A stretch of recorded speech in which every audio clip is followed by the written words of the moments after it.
Russia imefanya moja ya mashambulizi makubwa zaidi ya anga katika miezi ya hivi karibuni dhidi ya Ukraine na kusababisha vifo vya watu wasiopungua 18 baada ya kurusha drone na makombora katika mawimbi kadhaa usiku mmoja.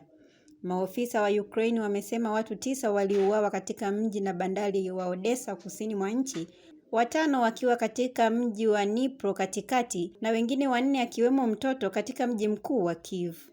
Kwa upande wa Russia, watu 2 akiwemo mtoto walipotiwa kuuawa kufuatia shambulio la drone lililofanywa na Ukraine katika eneo la Krasnodar kusini mwa nchi hiyo.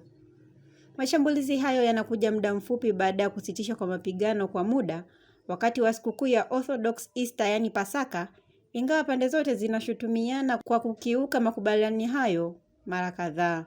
Katika mji wa Kyiv, ving'ora vya tahadhari vilianza kulia majira ya saa 8 usiku vikifuatia milipuko mikubwa, huku picha na video zilizosambaa mitandaoni zikionyesha moto mkubwa na moshi mzito kufunika eneo la katikati ya jiji, huku droni moja ikionekana kugonga jengo la makazi.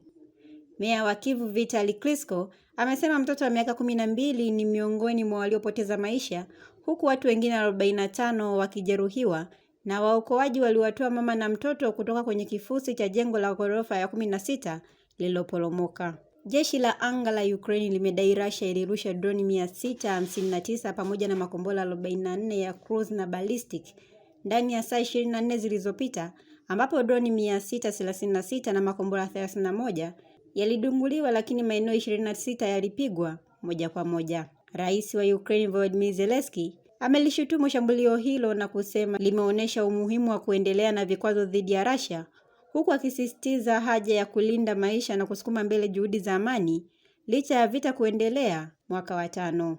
Endelea kufuatilia Mwananchi Digital kupata taarifa mbalimbali.